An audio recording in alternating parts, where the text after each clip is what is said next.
இலங்கையில அதிக வயதுடைய ஒரு பெண் இன்றைய நாள்ல காலமாகி இருக்காங்க. 114 வயதுல அவங்க காலமாகி இருக்காங்க. அனுராதபுரத்தைச் சேர்ந்த புஞ்சி கமகே அப்படின்றது உங்களுடைய பேர். 1912ஆம் ஆண்டு ஜூலை மாதம் 4ஆம் தேதி, அதாவது இந்த மாதம் 4ஆம் தேதி தான் அவங்களுடைய பிறந்த நாள், 114வது பிறந்த நாள் கொண்டாடப்பட்டிருக்கிறது. இவங்க காலமாகி இருக்காங்க திடீர் சுகவீனம் காரணமாக. இவங்களுக்கு 12 குழந்தைகள், பிள்ளைகள் இருக்காங்க. அதுல ஒருவர் இராணுவத்தில் இருந்து உயிரிழந்ததாக சொல்லப்பட்டது. இவங்களுக்கு 325 பேர பிள்ளைகள் இருக்காங்களாம். இவங்க இன்றைய நாள்ல காலமாக இருக்காங்க. ஒரு 3 மாசத்துக்கு முதல்ல அவங்க வலிக்கு விழுந்ததுல ஏற்பட்ட சின்ன காயம் காரணமாக உங்களுக்கு ஒரு சத்திர சிகிச்சை செய்யப்பட்டிருக்கு. அதுக்கு பிறகு இவங்களுக்கு திடீர் சுகவீனங்கள் ஏற்பட்டு நேற்றைய நாள்ல அவங்க காலமாக இருக்காங்க. இலங்கையில ஒரு புதிய வங்கி ஒன்றை ஆரம்பிக்க போறாங்க. முக்கியமா விவசாயிகளுக்கு மட்டும் பயன்படுத்தக்கூடிய வகையில அவங்களுக்கு கடன் சலுகைகள், வைப்பு, அவங்களுக்கான மானியங்கள், விவசாய உபகரணங்கள், இந்த மாதிரியான விஷயங்களை கொடுக்கக்கூடிய வகையிலான ஒரு வங்கி மிக விரைவில் அரசாங்கத்தால ஆரம்பிக்கப்பட போகுது. இதுல அவங்களுக்கு கடன் வழங்கப்பட போகுது, மிக குறைந்த வட்டியில வழங்க போகுது. இப்போ எடுக்கிற வட்டியெல்லாம் பொதுவா எல்லாருக்கும் கொடுக்கிற மாதிரி தான் வங்கிகள் கொடுப்பாங்க. விவசாயிகளுக்கு தனியான ஒரு குறிப்பிட்ட அளவான வட்டி வீதம் இல்லை, எல்லாமே கிட்டத்தட்ட சமநிலையில் இருக்கத்தால விவசாயிகளுக்கு இந்த வங்கியை உருவாக்கி குறைந்த அளவிலான கடன் கொடுத்து விவசாய உபகரணங்கள், சீனாவோடு இணைந்து விவசாய உபகரணங்கள் அவங்களுக்கு மானியமா வழங்க போறாங்க. அது மட்டும் இல்லாமல் ஒவ்வொரு ஏக்கருக்கும் விவசாயம் செய்ததுக்காக 1 லட்சம் ரூபாய் பணமும் கொடுக்க போறாங்க. அதாவது குறைந்த வட்டியில அந்த மாதிரியான சலுகைகளை கொண்ட ஒரு வங்கி ஒன்று இலங்கையில விவசாயிகளுக்கே ஆரம்பிக்கப்பட போகுது. கடந்த 12 நாட்கள்ல இலங்கையில டெங்கு நோயாளர்களுடைய எண்ணிக்கை 13,293 பதிவாகி இருக்கிறது. 47 பேர் உயிரிழந்திருக்காங்க. அதிகமான ஆபத்துள்ள பிரதேசங்கள் அல்லது டெங்கு வலயங்கள் அடையாளம் காணப்பட்டிருக்கிறது 175. இது கொழும்பு பிரதேசத்துல 60 மிக ஆபத்தான டெங்கு வலயங்கள் என்று அடையாளம் காணப்பட்டு அது தொடர்பான நடவடிக்கைகளும் டெங்கு ஒழிப்பு நடவடிக்கைகளும் தொடர்ச்சியாக அந்த பிரதேசத்தை நோக்கி நடந்து கொண்டிருக்கிறது. 2017ஆம் ஆண்டை விட இந்த டெங்கு பரவல் என்பது மிக அதிகரித்திருப்பதாக சொல்லப்படுது.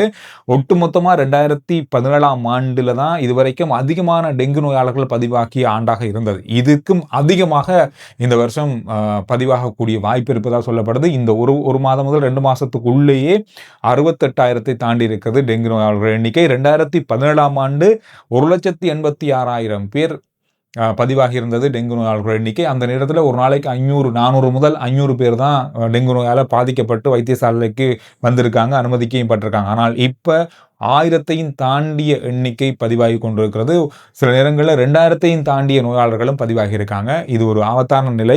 ஆனால் முன்பு இருந்ததை விட ஓரளவுக்கு இப்பொழுது அடையாளம் காணப்பட்டுள்ளது. டெங்கு நோய் எங்கிருந்து பரவுகிறது, அந்த இடங்கள் இப்பொழுது அழிக்கப்பட்டாலும் இன்னும் 2 கிழமைக்கு மேல இந்த டெங்கு பரவலுடைய அதிகரிப்பு இருக்கும் அப்படின்னு சொல்லி எச்சரிக்கப்பட்டிருக்கு. இலங்கையில வாகன இறக்குமதி அப்படின்றது போன வருஷம் நினைத்து கூட பார்க்க முடியாத அளவில் இருந்தது. ஆனா இப்ப போன மே மாதத்துக்கு பிறகு கொண்டு வரப்பட்ட அதிக வரி அல்லது 50% வரி அதிகரிப்புக்கு பிறகு வாகன இறக்குமதி 20% குறைஞ்சிருக்கு.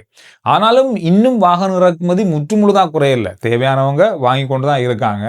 இந்த வாகனங்களை என்னதான் வாங்கினாலும் இந்த வாகன இலக்கத்தகடுகள் இலங்கையில கடந்த நாட்களில் கொடுக்கப்படலை. காரணம், இது அச்சிடும் பணி, அச்சிடுறதுல சில சிக்கல்கள், வழங்கப்பட்ட டெண்டர் தொடர்பான குளறுபடிகள், இந்த மாதிரியான விஷயங்கள் இருந்தால வாகன இலக்கத்தகடுகள் இல்லை. தங்களுக்கு ஏற்ற மாதிரி இந்த வாகன இலக்கத்தகடுகளை தாங்களே எழுதி ஒட்டிட்டு ஓடிக்கொண்டிருக்காங்க. இப்போ வரைக்கும் அப்படித்தான் இருக்கு. ஆனால் போன மாதம் வாகன இலக்கத்தகடுகளை மோட்டார் வாகன திணைக்களம் அச்சிட ஆரம்பித்தாங்க. 1 லட்சத்துக்கும் அதிகமான வாகன இலக்கத்தகடுகள் அச்சிட்டு முடிக்கப்பட்டிருக்கு. இது எல்லாருக்குமே தகவல்கள் குறுஞ்செய்திகளாக அனுப்பப்பட்டிருக்கு, உங்களுடைய வாகன இலக்கத்தகடை எடுத்துக்கொள்ளுங்கன்னு சொல்லி. ஆனால் இதுவரைக்கும் அச்சிடப்பட்ட 1 லட்சம் வாகன இலக்கத்தகடுகள்ல 20 வாகன இலக்கத்தகடுகள் தான் இதுவரைக்கும் சொந்தக்காரர்கள், அவங்களோட வாகன உரிமையாளர்கள் எடுத்திருக்காங்களான்னு பாருங்க. அந்த அளவு அக்கறையா இருக்காங்க. ஆனால் அதுக்கு தேவையில்லைன்ற அளவுக்கு ஆகிப்போச்சு. ஏன்னா அவங்களுக்கு விரும்பிய கலர்ல, விரும்பிய அந்த இலக்கத்துல, அவங்களோட அந்த எழுத்துக்கள்ல இப்ப வாகன இலக்கத்தகடை ஒட்டி ஓடுறாங்க. அதனால இது தேவையில்லை அப்படின்ற அளவுக்கு மாறிட்டாங்க. இப்ப ஒவ்வொரு வாகனத்துக்கும் அந்தந்த வாகனத்துடைய நிறங்களுக்கு ஏற்ற வகையில இலக்கத்தகடுகள், அவங்களோட நிறங்கள், அவங்களுக்கு பிடிச்ச நிறங்கள்ல வாகன இலக்கத்தகடை வச்சிருக்காங்க. அது மட்டும் இல்லாம இப்ப புதுசா வாங்கின வாகனங்கள் சரி, இப்ப போன வருஷமும் இந்த வருஷத்துல வாங்கின வாகனங்களுக்கு இலக்கத்தகடுகள் கொடுக்கறதுக்கு தாமதமாகி இருக்கு. முதல் வாங்கின வாகனங்களுக்கு ஏற்கனவே அந்த மஞ்சள் இலக்கத்தகடு இருக்கு. இந்த அண்மையில போலீசார் செய்த சோதனைகள்ல, போக்குவரத்து சோதனைகள்ல, பரிசோதனைகள்ல ஒரு தகவல் வெளியாக இருந்தது. பழைய வாகனம் வச்சிருந்தவங்களும் அந்த வாகன இலக்கத்தோட கலட்டிட்டு தங்களுக்கு ஏற்ற மாதிரி இப்ப இருக்கிற புதுசா ஒட்டி ஓடுறாங்க அந்த மாதிரி கார்ட்போர்ட்லயோ அல்லது ஸ்டிக்கரா ஒட்டி ஓடிக்கொண்டு இருந்திருக்காங்க. அந்த இலக்கத்தோட வீட்டை கலட்டி வச்சுட்டா பாருங்க, அப்படி மாறிட்டாங்க. இது இப்படித்தான் இருக்கு போல இலங்கையில வாகன இலக்கத்தேடுகள், நாமளும் கலட்டிட்டு புதுசா மாத்தோம்னு சொல்லி அவங்களும் மாத்திருக்காங்க. அந்த மாதிரியான சில சம்பவங்களும் கடந்த நாட்கள்ல பதிவாகி இருக்கிறது. வாகனங்களுடைய இலக்கத்தகடுகளை பெறாத நீங்க மோட்டார் வாகன திணைக்கத்தோட நேரடியாக தொடர்பு கொண்டு உங்களுடைய வாகனத்துக்காடு இலக்கத்தகடு அச்சிடப்பட்டிருக்கா, அது சரியா ரெடியா இருக்கான்றதை பார்த்து போய் எடுத்துக்கொள்ளுங்க. போலீசார் ஒரு முக்கியமான எச்சரிக்கையை விடுத்திருக்காங்க. உங்களுடைய கையடக்க தொலைபேசிகளுக்கு உடனடியான ஒரு தகவல் வரும். அதாவது நீங்க போக்குவரத்து விதிமுறைகளை மீறி இருக்கீங்க, இவ்வளவு தண்ட பணம் செலுத்தணும், இந்த லிங்கை கிளிக் பண்ணி தண்ட பணத்தை செலுத்துங்க, இந்த மாதிரியான மெசேஜ்கள் உங்களுடைய வாட்ஸ்அப்புக்கோ அல்லது உங்களுடைய எந்த விதத்தில் சமூக வலைதளம் மூலமாக வந்தாலும் இதை கிளிக் பண்ணி உங்களுடைய தரவுகளையோ உங்களுடைய வங்கி கணக்கினுடைய விவரங்களையோ கொடுக்காதீங்க. இது முற்றுமுழுதான தவறான பிழையான அல்லது இது உங்களை ஏமாற்றும் செயலாக இருக்கிறதால, அதாவது போக்குவரத்து கட்டணங்களை அல்லது விதிமீறல்களை செலுத்துறதுக்குன்னு சொல்லி ஆன்லைன்லையோ அல்லது உங்களுக்கு தனியான ஒரு லிங்கோ சமூக வலைதளங்கள் மூலமாக அனுப்புவது எந்த வகையிலும் இல்லை. எனவே இது உங்களை ஏமாற்றுற ஒரு செயலாக இருக்கிறதால தயவு செய்து இதில் மிக அவதானமாக இருங்க அப்படின்ற தகவலை இன்றைய நாளில் கொடுத்துருக்காங்க. டிசைனாக மாறி மாறி எப்படியெல்லாம் ஏமாற்ற முடியுமோ அந்த அளவுக்கு ஏமாத்து நடவடிக்கைகள் நடக்குது. மிக அவதானமாக இருங்க. நீர்கொழும்பு சிறைச்சாலையில விசாரணைகள்ல நிறைய தகவல்கள் தொடர்ச்சியாக வெளிவந்து கொண்டிருக்கிறது. நீர்கொழும்பு சிறைச்சாலையில 2400 பேர் அங்கு தங்க வைக்கப்பட்டிருந்தாங்க. இதுவரைக்கும் அங்கிருந்து வெளி மாவட்டங்கள் வெளி சிறைச்சாலைகளுக்கு கொண்டு செல்லப்பட்டவர்கள்ல இன்னும் மீதமாக 600 பேர் இருக்காங்களாம். கடந்த நாட்களில் கொண்டு போறாங்க முடிவு இல்லாம. ஆனா இன்னும் 600 பேர் அங்க இருக்காங்க. மிக விரைவில் அவர்களும் வேறு சிறைச்சாலைகளுக்கு மாற்றப்பட்டு சிறைச்சாலை புனர்வைக்க போறாங்க. அந்த அளவுக்கு சேதமாக இருக்கிறது. அந்த நடந்த மோதல்கள்ல இதுவரைக்கும் விசாரணைகள்ல தெரிய வந்ததன் அடிப்படையில 600 கைதிகள் மீது சட்ட நடவடிக்கை எடுக்க போறாங்களாம். 600க்கு மேல. நேற்றைய நாளில் வந்த செய்தியில பார்த்தா 300 பேருக்கும் அதிகம், அதுலயும் 200 பேருக்கும் அதிகமானவங்களுக்கு கொலை குற்றச்சாட்டே சுமத்தப்பட்டிருக்கிறது. எனவே இப்ப ஒட்டுமொத்தமா 600 பேருக்கு எதிராக வழக்கு பதிவு செய்யப்படுறாங்க. ஏற்கனவே உள்ளதான் இருக்காங்க. அவங்களுக்கு கொலை குற்றம், இந்த கலவரத்தில் ஈடுபட்டமைக்கான குற்றம் என்று ஏகப்பட்ட குற்றச்சாட்டுகள் இவங்க மேல சுமத்தப்பட்டிருக்கிறது.